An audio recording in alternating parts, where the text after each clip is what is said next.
The Sharks make history in the Tottenham Hotspur Stadium. My name is Mark. Let's talk rugby.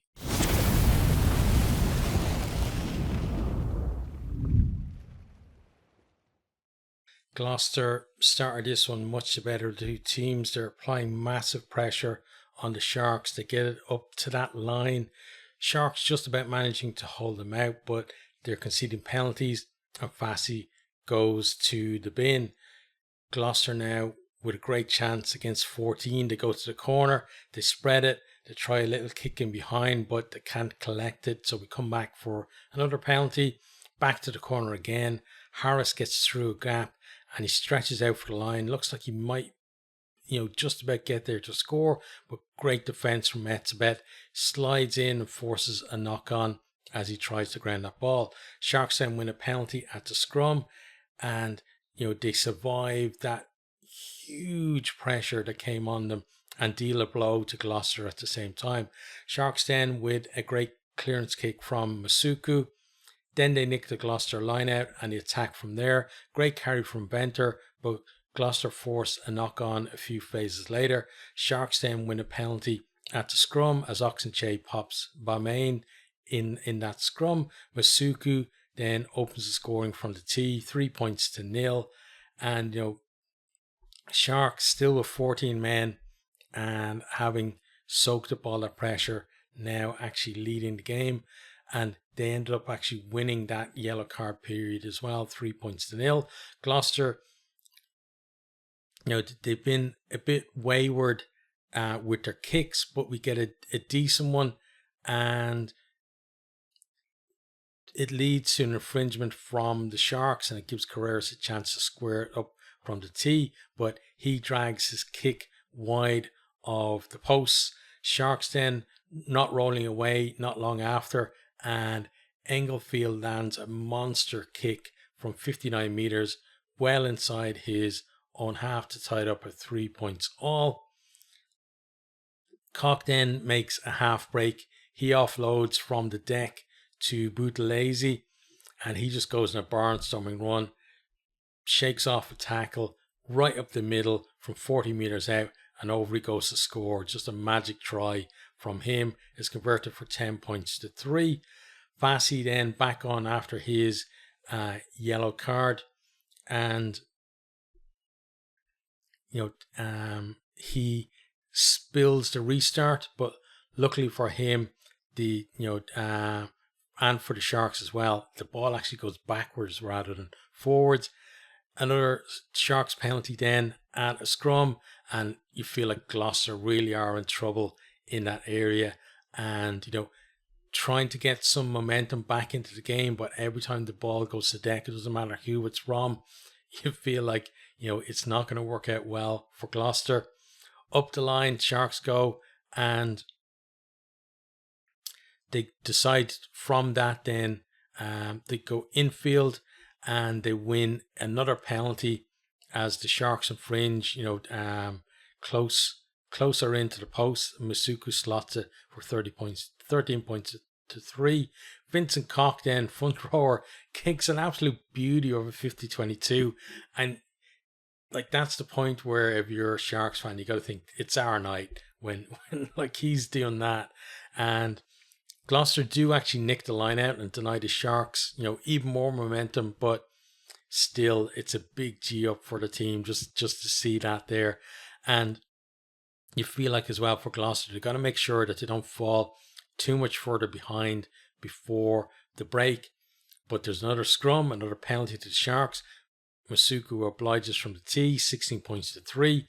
Gloucester then finally get the ball out of a scrum. They look to attack on the edge of that Sharks 22, but scrambling Sharks defense managed to smother them.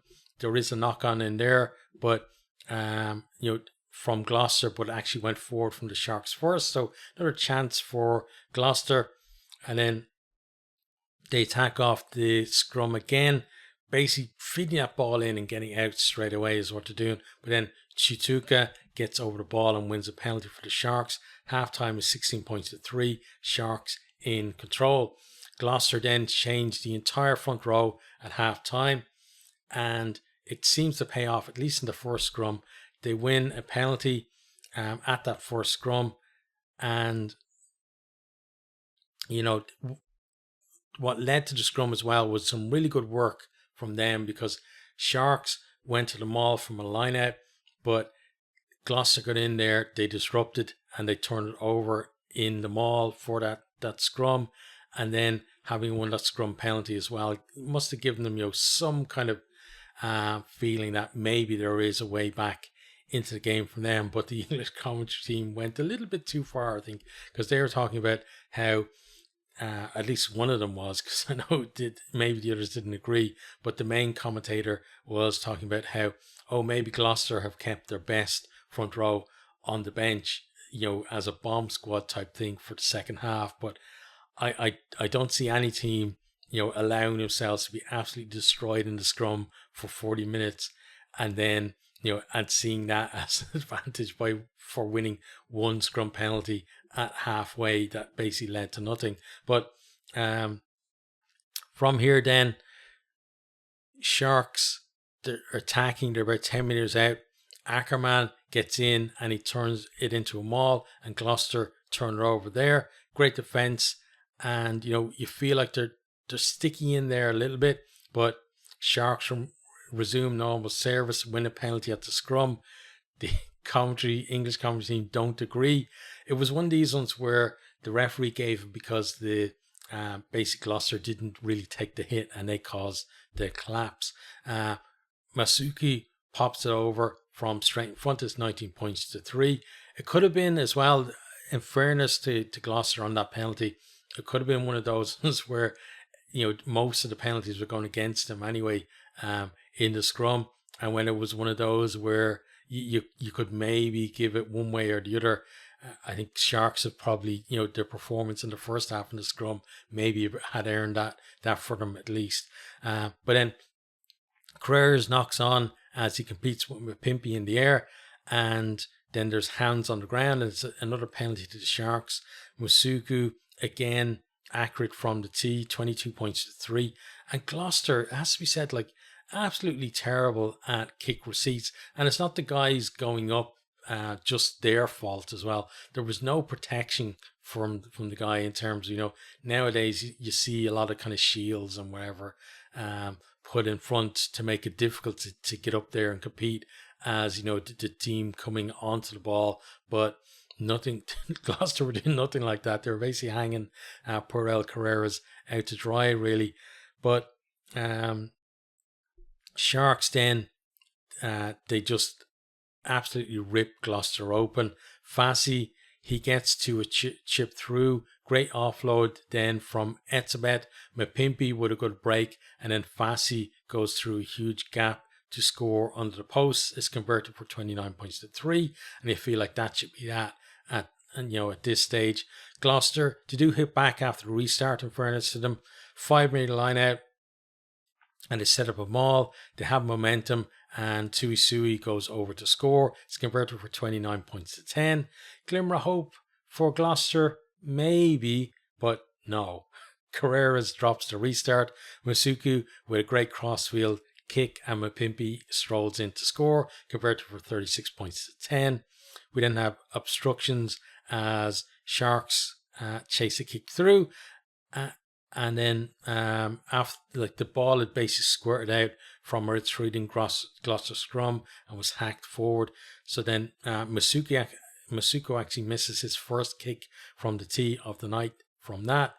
Then May gets to a crossfield kick. He punts the ball forward, and Varney gets there to dot it down, but review on that, Varney is in front of the kicker and it's no try, and he made no effort to retreat at all. Gloucester then produced their best rugby of the final. Great running lines and offloading to keep the ball alive, and Freddie Clark's basketball pass back inside sends Socino over to score, converted for 36 points to 17. And then Gloucester go the length of the field for another consolation try for Freddie Clark. And, conversions miss, 36 points to 22. And that's how it finished.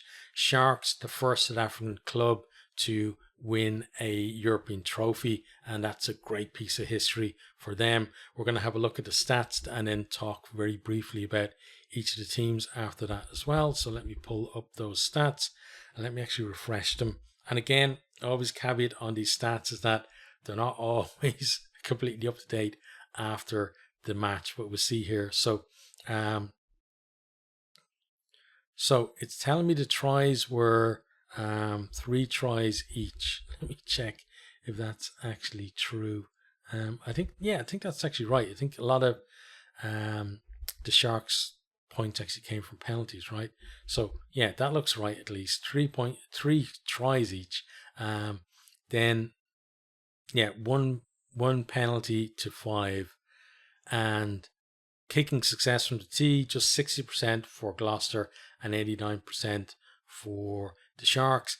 And although in the end, like, the margin was wide enough that kicking from the tee didn't, make such a difference, when you're building that score through the game, the fact that, Masuku is making all of those kicks does actually help kind of, just stretch that lead and get to the point where Gloucester really had no chance of coming back. Let's look at the attack then. So meters made, 251 for Gloucester to 318 for the Sharks. Carries 74 to 92. So Sharks playing more with ball in hand. Clean breaks then 5 to 9. So the Sharks again finding those gaps and, as I said, exploiting them. Defenders beaten 16 to 21, and offloads 2 for Gloucester. One of them led to that try as well, and then 5 for the Sharks. There was definitely, like, the Cock offload from the deck was probably my favorite of the whole game. That led to the Buthelezi just run up the middle of the pitch and score. Passes then 71 to 86. Possession 48% to 52, and territory 45 to 55. So the Sharks shading both of those, and they made the most of it as well. Defense then, tackles made 117 to 87. Tackle percentage 84% is a little bit lower than you ideally you would hope for. Kind of 85 to 87 is decent. So 84 isn't too far off that. And, both were at the kind of same level as well. Turnovers 1 then 5 to 6. And, the Sharks really in that opening period, they got a few turnovers there. They also gave away a lot of penalties. But at least, they were relieving the pressure. And, that scrum penalty was huge for them. Set piece then, line out 13 wins to 9. 81% to 82%, so both going pretty much the same rate on that. Scrums then 5 to 4, and this is the big stat, 56% in the scrum for Gloucester on their own ball, 100% for the Sharks. So it really was a tough night for that Sharks front row, both the starting guys and the replacements, even though the replacements did win a penalty in one of their scrums. Kicking then, kicks from hand 15 to 24. Kick meters 392 for Gloucester and a massive 637 for the Sharks. Their kicking strategy was much better. And again, look at kicks retained, just 1 for Gloucester, 8 for the Sharks. And being able to compete in the air, but the fact that Gloucester didn't protect the catcher at all just made it so much easier for the Sharks as well to retain those kicks. Onto then the breakdown. Rucks won 63 to 71, and ruck percentage 97% each. Turnovers won at the ruck 5 to 6, and in mauls 4 to 6. Maul success. This is where I felt overall Gloucester were the better of the two teams, and you can see it here. 75% maul success for them to 50 for the Sharks. I thought Gloucester, one part of the game that they did really well was getting in there, disrupting that Sharks maul. First of all, getting players in there to get hands on the ball, and then getting it to ground as well and getting those turnovers. But in the end, it wasn't decisive in the game. Maul meters gained then 3 each, and then onto discipline. Penalties conceded 12 for Gloucester, and also 12 for the Sharks, and then 1 yellow card for the Sharks as well. You could have argue that the yellow card for the Sharks came a little bit early. There wasn't really a warning, etc. But honestly, from my point of view, I like to see a referee doing that. I don't like when referees continually warn teams, and the teams know that they've almost you've almost got a few free infringements before there's going to be any real consequences to it. So for me, I thought that was good that he did that. There's an argument as well, though, that he could have put one of the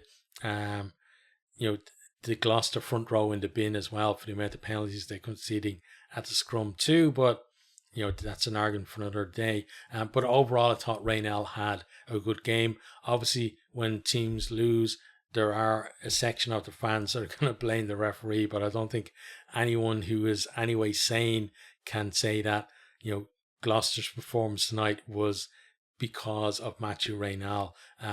But overall, Raynell, he wouldn't be my favorite referee, but there's no, for me, no massive errors that he made. And for the most part as well, he was trying to keep the game flowing too. So no complaints from me towards him. Okay, so now let's just quickly chat about the two teams before we end up. So first off, Gloucester started really well, but they couldn't get any points on the board. And that's one of those things with, that decision of kicking to the corner or taking your points. In a final, it's always good just to get points on the board. Yes, if you get over and get that try, it's a massive lift for you. But, if you, let's say they got a try in the corner and missed the conversion, compare that to the amount of, pressure they were putting on. Let's say they popped over 2 penalties, 6 points versus 5. They'd actually have more points, if they'd gone that. In the end, they ended up with no points at that period. Instead, really struggled in the scrum, didn't protect their kick receipts at all. It was like crazy. I don't know what was going on, but obviously that's something that they're going to have to address, I guess, in their off season. They were poor in attack until the game was gone as well. Like they started throwing the ball around, with abandon, only when the Sharks had pretty much won the game. So there's obviously a nervousness there or whatever in their performance that they kind of got that release. But you have to remember they did so well as to reach the final two, and they can be proud of the run that they put in to make it all the way here. But definitely the second best team tonight. Sharks defense was immense in that first first of all the first 10-minute period, then through the yellow card period as well. They were clearly on top in the scrum, disrupted the Gloucester line-out, and they were so good on transition as well. Their running lines and their ability as well to exploit gaps was, really excellent as well. Pulling that Gloucester defence this way and that, and then probing through those gaps. So, really good performance from them.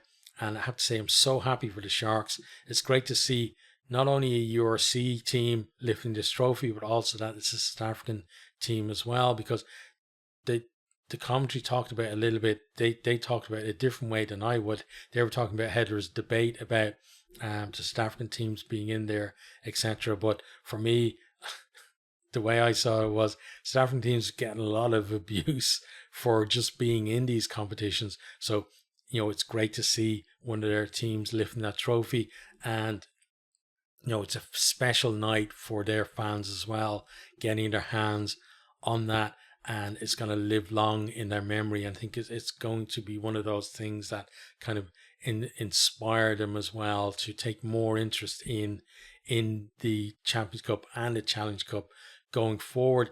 And I think also, the wider South African audience as well, will see what the Sharks have done, and they're going to want to taste of that as well. They're going to want to lift Challenge Cups or Champions Cups, and it will come because the quality of their teams are such a standard that you can see them getting to that level, to be able to lift those trophies.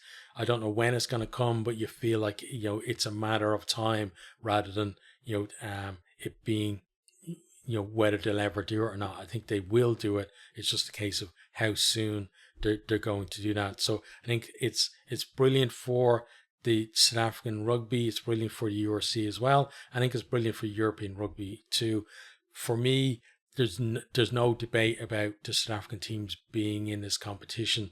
The same with the URC as well. They've come in and they've breathed new life into both of them, and you can already see in the URC where rivalries are building up. The same thing is going to happen in Europe as well, because when you have strong teams, and eventually the South African teams are going to be able to get to semi-finals and finals on a more regular basis, and therefore they're going to meet the top teams more often as well, and those rivalries are just going to naturally form as well. So for me, this is a fantastic night for all of rugby really in the Northern Hemisphere. And again, congratulations to the Sharks, commiserations to Gloucester. Again, great run from them, but the Sharks were just too good tonight.